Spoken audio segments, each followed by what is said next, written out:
Clouds TV, empowering lives. Apostle Ndura Waruingi, here is my name. I'm back to you as kama kawaida, kama kawa. Sijui kama mmesikia stories za Moses Kuria resign na wengine. Many people are resigning very soon. I told you this story a long time ago, about 1 year ago, about people that will move out the government. But this is a projection. And we need to be very careful and very understanding to know what is really happening.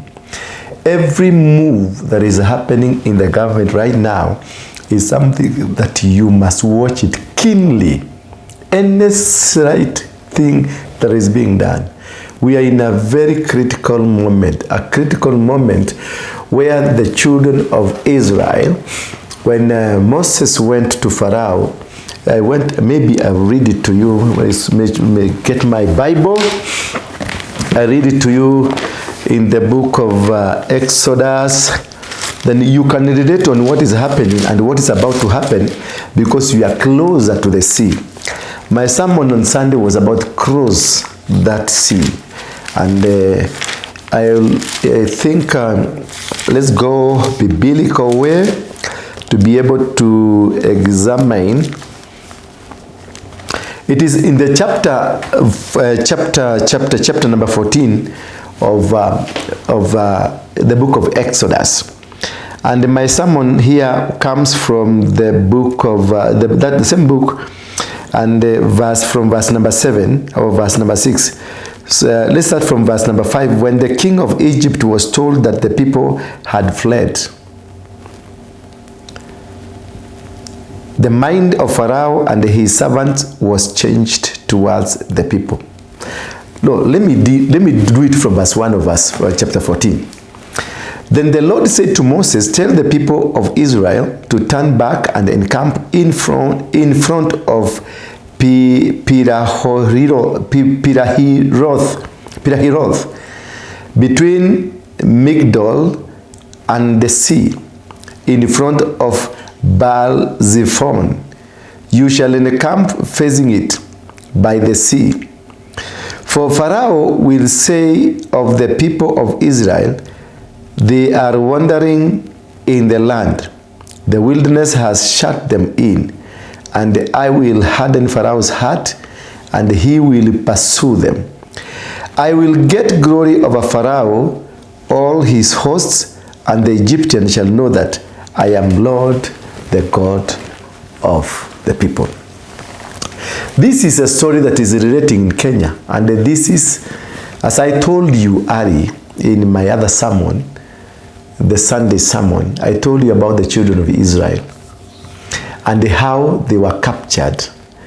And after doing a lot of research, understanding and knowing what exactly that is happening, I came to discover that this area was around Lodwar, Juba, to the Sudan, the entire Sudan, and also to the land that we call Egypt. That was Sudan. That's part of Sudan, because Egypt was not under the control of the Arabs. It was a black man land.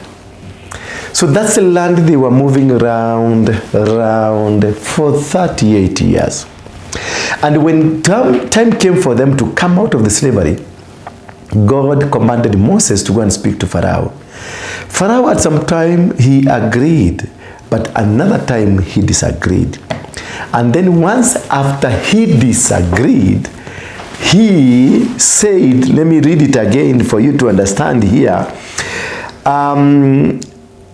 In verse number 3, for Pharaoh will say of the people of Israel, Pharaoh will say of the people of Israel that they are just wasting their time. They are wandering here and there, and they have found themselves. You see, they have found wamejikuta kwenye desert, so they are not going anywhere. Watapata shida.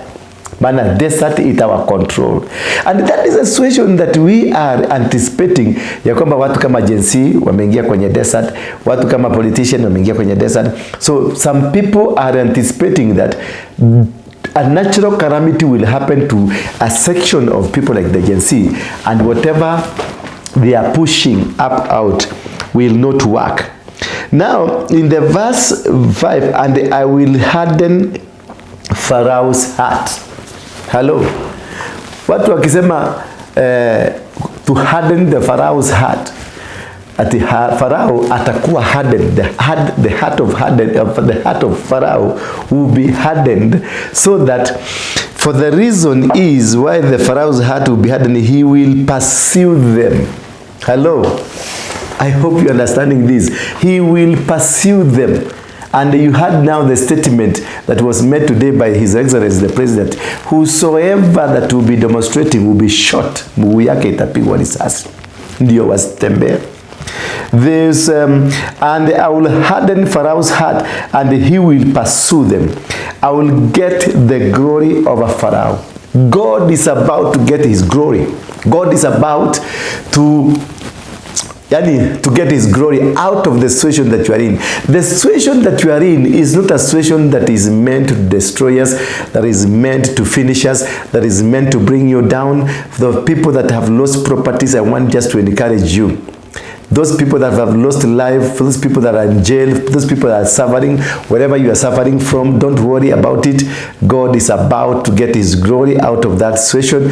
It's not, let's say, God is about to get his glory. God is going to bless you. God is going to lift you up again. God is going to lift you. Despite the challenges, despite the difficulties of things that are about to happen, God will still be God. The God of the Israels, the God of the Ikoyo, the God of Kenyans will be seen. In verse number 5, when the king of Egypt was told that the people had fled, when the king has realized, and because the king has realized that Kenyans now are free, Kenyans now I can stand up and move and they will do the will. What I really want to condemn is that whosoever that is behind the skirmishes, whosoever that is behind the hooliganism, this is wrong. Those people who are paid to go to destroy people in Mwea, those who are people who are paid to go destroy properties in Roiro, properties in Nakuru, properties wherever, what you are doing will come to haunt you. We need peace in this country. Do not destroy these properties. One day you want to become rich like that man, you've destroyed their property. They will curse you. I know you are paid and you don't want to hear anything because you are on payroll. But one thing I want to tell you is that whatever that you are doing is wrong, and it will come to haunt you. And let me show you how it will come to haunt you. In verse number 26, the Lord said to Moses, in verse number 21, then Moses stretched out, not 21 really, yes, in verse number 9 says that the Egyptian pursued them, all the Pharaoh's horses and chariots, and his horsemen and his army, and overtook them, and camped at the sea by Pi-hahiroth in front of Beth-hazevon. When Pharaoh drew near, the people of Israel lifted up their eyes, and behold, the Egyptians were marching after them, and they feared greatly. And the people of Israel cried out to the Lord. They said to Moses, Is it because there is no graves in Egypt that you have taken us away to die in the wilderness? What have you done to us in bringing us out of Egypt?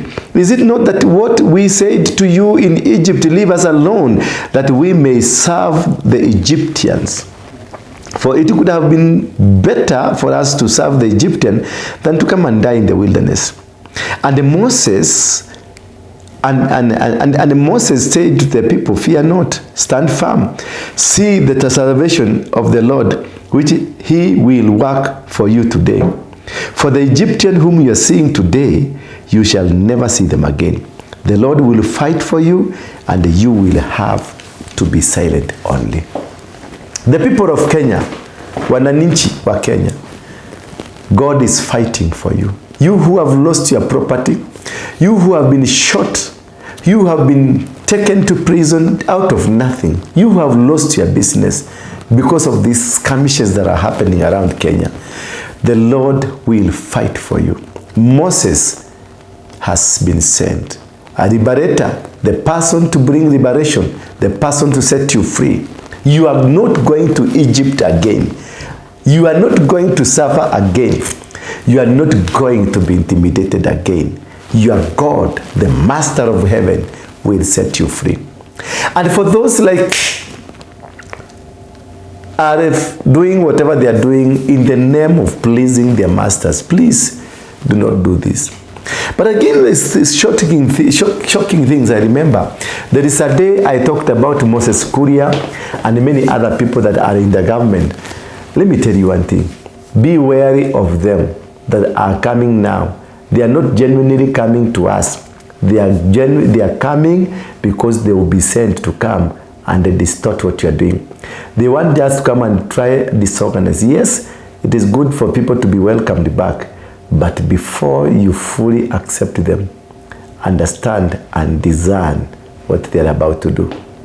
I'm not saying Moses Kuria has an issue, but I'm saying there are so many people who will decamp from the government just because they want to come and do some dirty jobs from the government. The government right now is so desperate. They don't know whether to move forward, to move backward, to not go anywhere. And many people, other people, as I've been telling you, they will take advantage of the situation. Their politicians will take advantage of the situation.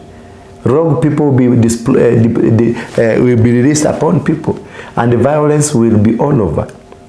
That will be said that so and so, such and such politician, because they all want to blame to Gachagua and they say it's Gachagua that is doing this.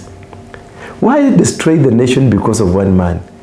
Why destroy the nation because one tribe has said no to you? Why destroy the nation because a youth group has just decided enough is enough? You are given this nation on a silver platter. The sword was given, the Bible was given, the Constitution was given, nobody rejected. And these people that gave you, they were in position to say no, and nothing you could have done. How you want to see people die. Now you want to see people shot. Now you want to see people going to jail. Now you want to invoke the article that deals with the terrorism. You want to call them terrorists. The people just that have been planted, the people have been paid, the goons, and you saw who these goons were and who sent the goons. Please, whoever that is concerned, let us not go that way. These young people, they have nothing to lose. These young people, they are ready to fight with everything they have. Remember, the Mau Maus were young people. They were at their 20s, at their 25, at their 18s. These people were intimidated. Remember, the Mau Maus, the Kikuyus, who were illiterate. They had not gone to school. They were intimidated. They were fought. Everything was done to them. They were castrated. They were taken to detention camps. Their wives were slept on, were raped by the colonial masters and their people. But that never stopped the struggle. They still pursued. They fought in the bush. Kemathi, General Waruingi, Wildad Kemathi, Madhenge, all these people fought in the bush thoroughly well. They fought and won the battle. That is why Kenya is free. That is why Kenya has gained its independence. When the idea has come, and the time for that idea has come, I want to assure you, no weapon fashioned against this nation that would prosper. Maybe there's this song that was sung, I think it's by Bob Marley or Burning Spear, that no fear for atomic energy, because none of them that can stop the time. For how long shall they kill our prophets as we stand aside and look? That is about to happen. That they are going to say, you will not kill our prophets. Gen Zs are the prophets of this nation. They are speaking. It is a donkey speaking to the people who are concerned. Emancipate yourself from mental slavery. For none but yourself can free your minds. None but yourself can free your mind. That is all that I need to tell you. When the idea has come, it's an explosive idea. What you are seeing here in Kenya is happening also in Tanzania. The next president of Tanzania, chances are it will not be Samia. Mark my word. Chances are, it's few months from now to October, but chances now is Samia might not be in the ballot box, ballot paper. And she is a tough woman. I'm seeing a new president in Tanzania who is not propelled by the state, who is propelled by the Gen Z in Tanzania. They will vote for any party. They will vote for anybody as long as the status quo is not operational. That is thing that we need to worry you, really worry you. The fire has been ignited, was ignited in Kenya. It will spread to Uganda. It will spread to Tanzania. Right now, as we are talking, go to a place called Matole in Mozambique. It is not the same again. The spirit of Kenyans is in Mozambique. Go to a place called Namibia. Namibia itself. It is hot. It is hot. The massacre that was done there to suppress a tribe that emanated from Kenya is hot, very hot. There is a tribe there. They are being persecuted. They emanated from central Kenya. They are there. In the line of King Solomon, in the line of David. They have been pressed. Go to Nigeria. There is a tribe there that is being suppressed. Go to Congo. Go to everywhere. These are people that they are trying to suppress, to bring them down, to destroy them. I want to tell you, this is an uncontrollable situation. God is guiding this battle. God is controlling this battle.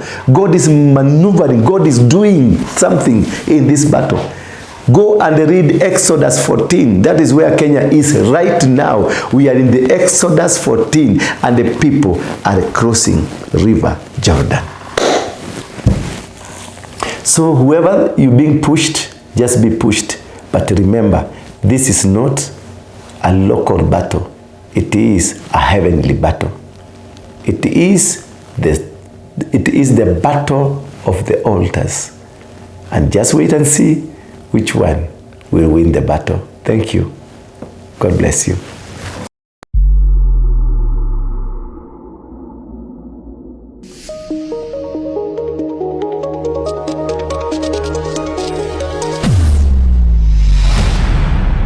Bethel Clouds TV, empowering lives.